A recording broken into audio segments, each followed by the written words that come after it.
all. I'm Sarah Roeder with AAFMAA, and today we're talking about the difference between the Dependent Care Flexible Spending Account for active duty families. I'm the Director of Partnership and Member Engagement with AAFMAA, a nonprofit association that has provided military families with trusted, affordable financial solutions since 1879. And today I'm joined by Monique Street, a certified financial planner with AAFMAA Wealth Management and Trust. She's also a military spouse. And Monique is going to talk about focusing on the difference between the Dependent Care FSA and the Healthcare FSA for active duty families and how you can maximize these benefits. Thank you, Monique, so much for being here today. Thank you so much for having me back, Sarah. Really happy to be here. Yes. So last month you were here and you were telling us all about the incredible benefits of the new healthcare flexible spending account for active duty families. And today I want to talk about the difference between these two FSAs, the healthcare FSA and the dependent care FSA. So can you help us all understand what those differences are?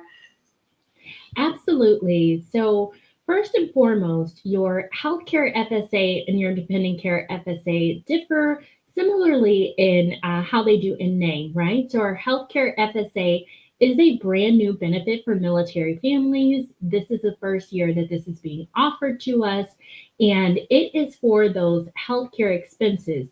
Now, don't let its name sort of make you think that it's only for medical expenses. Your healthcare FSA, as we mentioned in the previous video, can be used for medical, dental, vision, and some of those sort of ancillary expenses that you have for things like bandages, sunscreen, any of those over the counter medications. So you do have a lot that you can use those healthcare FSA benefits for. Another unique feature of the healthcare FSA is that you have the ability, both the service member and the spouse, so both working spouses, if you're married, are able to max out a healthcare flexible spending account. So this year the limit is 3,300. So if you are a military spouse and you've already enrolled in a healthcare FSA through your job, as a service member, you're still going to be eligible, or your service member would still be eligible to sign up during this special election period up to the maximum 3,300. So there's technically a $6,600 max for military families. Nice. Now, this is great. Oh, go ahead, Sarah. No, I was going to say, that's amazing. I mean, I love that. And it's great for military families because typically when you, and we'll talk about this a little bit more in tax implications, but we usually aren't the type to itemize. Maybe in some situations it makes sense for families, but typically in order to save on medical expenses from a tax perspective, you would have to itemize as opposed to taking the standard deduction. So this allows you to still have some of that tax savings and claim the standard deduction when it's time to file your taxes. So really great benefit on the healthcare side. And just to mention again, open enrollment is available for the healthcare FSA. It started March the 3rd, runs through March the 31st. But now to kind of shift gears into the dependent care FSA.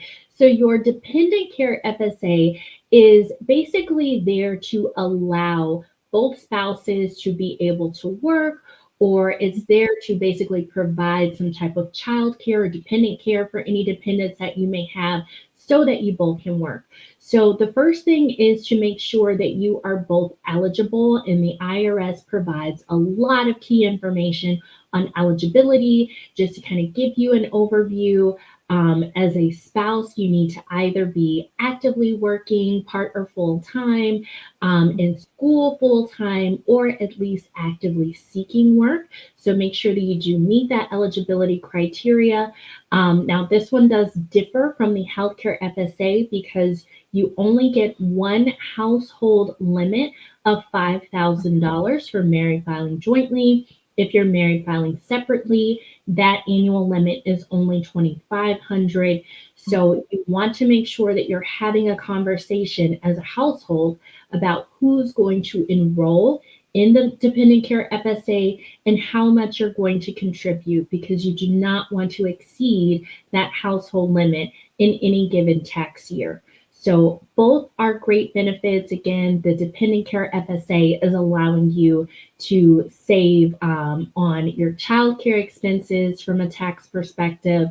Your health FSA is allowing you to save on some of the medical out-of-pocket costs. So we do like the fact that now we have the additional opportunity for tax savings, but it's always important to look at your family situation to determine how utilizing these benefits could impact you. Yeah. And that's what we're kind of going to shift into, is talking about, one, the tax implications. It's tax season. Everyone's front of mind is our taxes. And then kind of the best practice for active duty families. So let's talk about the tax implications. How can the walk us through, kind of in simple terms, right, how the healthcare FSA and how the dependent care FSA help on our taxes for these military families?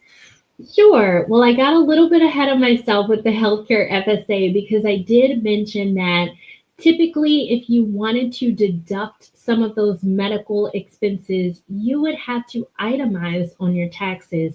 So a healthcare flexible spending account allows those of us who are not itemizing to still have that tax savings on some of our out-of-pocket medical expenses. Now, you want to keep in mind that the way that this is working is that you're going to contribute to the FSA on a tax-free basis. So any of that money that you're contributing to an FSA is not included in your taxable income. And that's whether it's going into the healthcare or the dependent care FSA.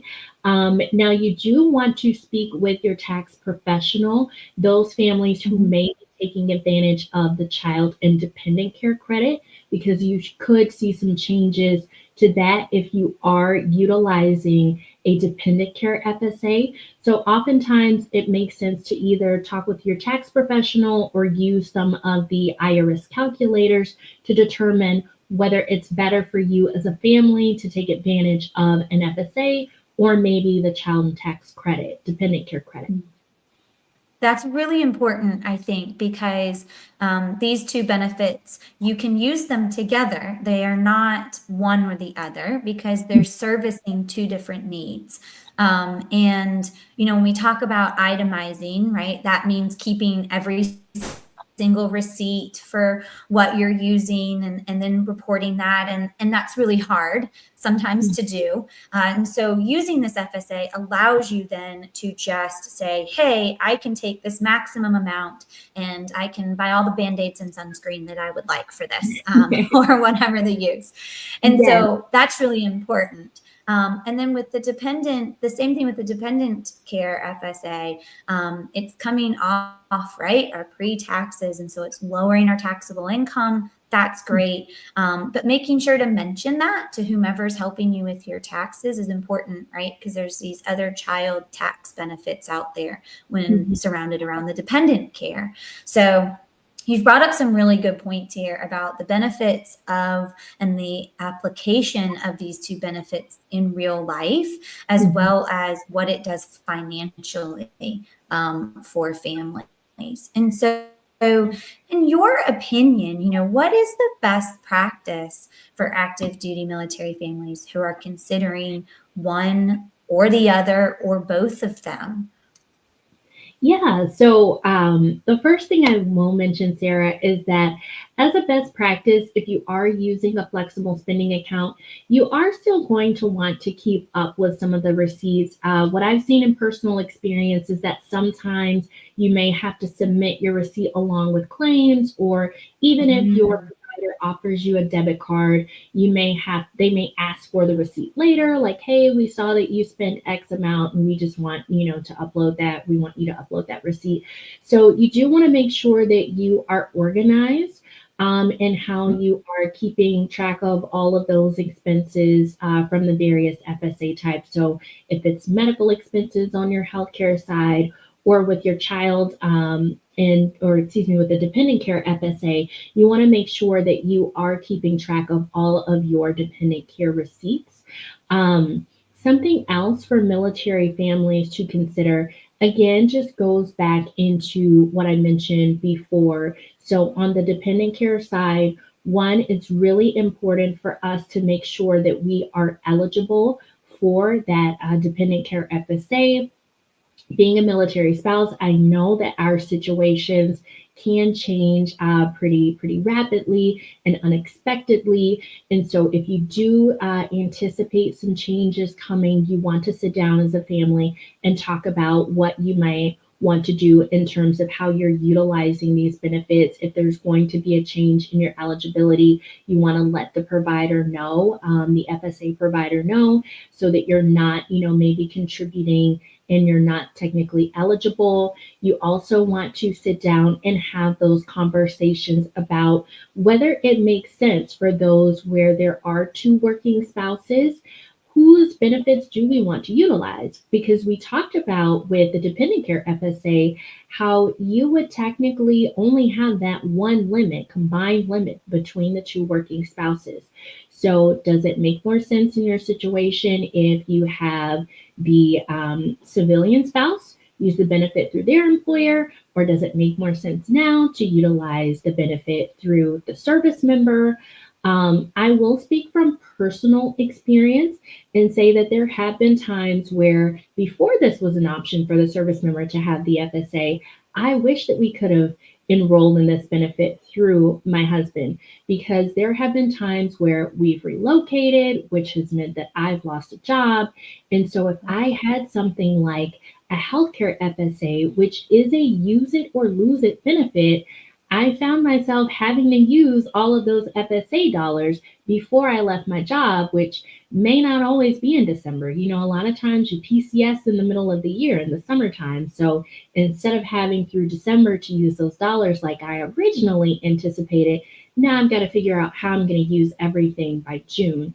So, just thinking about from that perspective as well as a military family, what's going to allow you to plan better for that annual spending, and also really getting comfortable with FSA feds and what they're offering to families. So, while we say that a healthcare FSA is a use it or lose it benefit, technically they do allow you to roll at least or no more than $660 over into the next calendar year. So you can allow that to maybe help you when it comes to choosing a dollar amount that you want to contribute.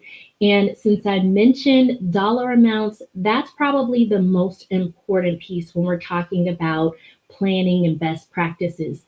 You want to sit down and determine as a family how much you can reasonably contribute to these plans. So keep in mind that you are going to be making these contributions per paycheck. So if you elect, let's just say the dependent care, you elect the full $5,000, the way that it comes out is usually about $416 a month if you're contributing over the full 12-month calendar year, or it's about $208 per pay period.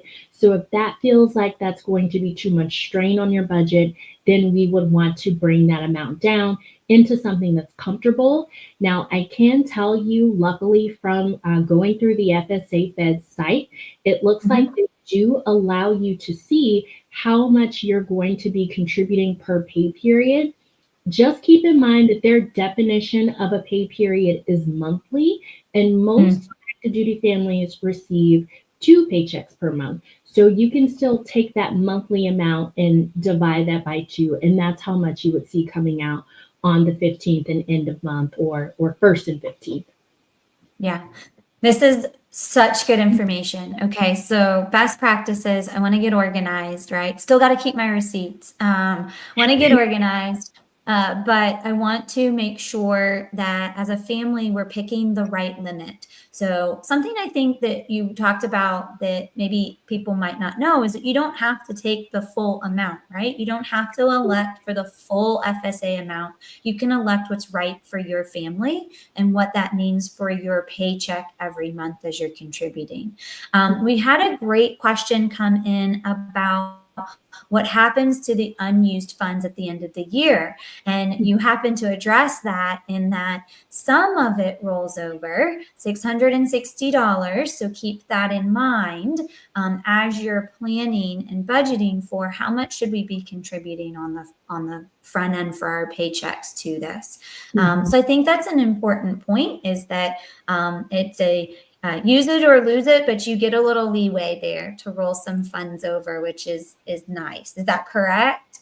So I do want to mention, since the question came in, that is only the $660 is only referring to the healthcare FSA that rolls over, but your dependent care FSA that you do need to use within the calendar year. There could be some exemption or some exceptions to that, like they may allow you to still submit claims through January to maybe sometimes April of the previous year, but oftentimes the expense had to occur between January and December of the year that's covered. Yeah, that's a really great point. Again, these two benefits are there for our active duty families to figure out how do you utilize and how do you maximize both of these to help your family. You mentioned, right, military spouses. I too am a military spouse. We have the highest unemployment demographic in this country, right? And so it's important for you to make sure you are eligible for, say, the dependent care, and that you're, unfortunately, things can change in a year, that you can't control. So making sure the eligibility as well as the amount of money, I think, was kind of the two things I really took away to make sure that we're comfortable using this, right? And I'm in the right and I'm using it so that my family's not going to create a financial hardship, because we certainly don't want to see that. It does lead the question to me about AAFMAA Wealth Management and Trust, and kind of how do you all help families understand their finances more? Yeah, so at AAFMAA Wealth Management and Trust, we focus on empowering military families through personalized financial guidance. Our team of fiduciary advisors help families gain a clear understanding of their finances, and we provide tailored investment management, financial planning, and trust services. We do like to take the time to educate our clients on their options, whether it's utilizing something like the survivor benefits plan or maximizing their savings plan, or even just structuring a long-term financial plan that aligns with their goals. So ultimately, our goal is to provide clarity and confidence so that military families can make informed financial decisions. That's awesome. It's such a benefit, and such a wonderful service that AFMA Wealth Management and Trust is providing, to educate our families about how do you plan for the future, right? How do you use all of the things that you currently have available to you, but also how do you think 10 years down the road, or maybe 20 years down the road, where I know I personally need someone to help guide my vision too. So it's such a wonderful service that you all are providing. And I hope that anybody out there, if you're listening and you're thinking, I want to talk to somebody, we're going to have Monique's information dropped into the comment section. She'd be happy to speak with you. But on the dependent FSA, want to make sure that everyone knows where to enroll in that dependent FSA. We've got a ticker going at the bottom, as well as we'll drop it in the comments. Monique has mentioned it a few times, the website at the fsafeds.gov. Monique, do you think it's pretty easy to navigate? Have they done a good job on this website? Yeah, so a couple of things. One, I do think that they've done a great job with the website. The only piece of feedback that I have is that when you're going through, I notice that they say the amount that you're going to have deducted from each paycheck. They say pay period, but they are referring to a monthly pay period. And I don't want to go too in the weeds here about how military pay is structured, but I'm sure many know that it's technically structured as a monthly pay, even though some people elect to receive twice a month deposits into their accounts. So just keep that in mind that when you are looking at what the contributions are, they are likely referring to monthly, and they also tell you how many times it's going to be deducted. So you can kind of do the math there and figure that out. Um, I noticed for the healthcare FSA, since there is that special enrollment period going on right now, it looks like those would begin being deducted in April from paychecks if you were wanting to start that FSA for this year. And those benefits would be available for expenses incurred between April and December of this year. Plus, of course, with the rollover, if you do have some amounts that can be carried over into 2026. Another important thing to mention, I don't believe that the dependent care FSA is eligible right now for the special enrollment period of March 3rd to 31st. That's just for the healthcare FSA, but they do have a lot more lenient qualifying life events. So typically, those are things like marriage, divorce, birth, death, job loss. Well, when we're talking about the dependent care FSA, I noticed that on FSA Biz, there's a lot more criteria.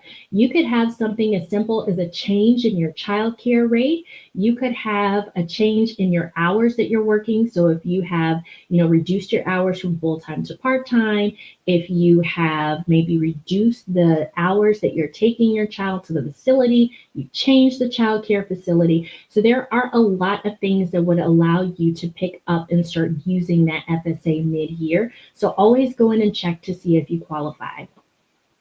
Awesome. That is really good information. I really like how you clarified about the pay period and what they look at as a pay period versus what most military families are experiencing.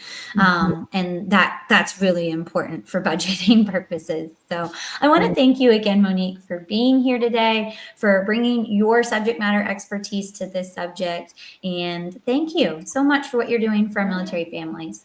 You're so welcome. It's always a pleasure. Thank you so much for having me. Yeah. Well, I'm Sarah Roeder, and that will wrap up our AAFMAA Live for today. If you would like more information about AAFMAA and building your financial readiness as a member of the military community, you can, of course, always visit our financial resources page. It will be located in the comments section of this live. And it's also, if you're at a desktop, you can use a QR code right here to get to that financial readiness resource page. Our next live is going to be on April 2nd at 12 Eastern Time. I will be talking with American Corporate Partners, and we're going to be discussing about assessing where you are as a service member or a military spouse. So hopefully you all can join me for that. I want to thank you all for joining today, and I sincerely hope everyone has a great day. Thank you. Bye now.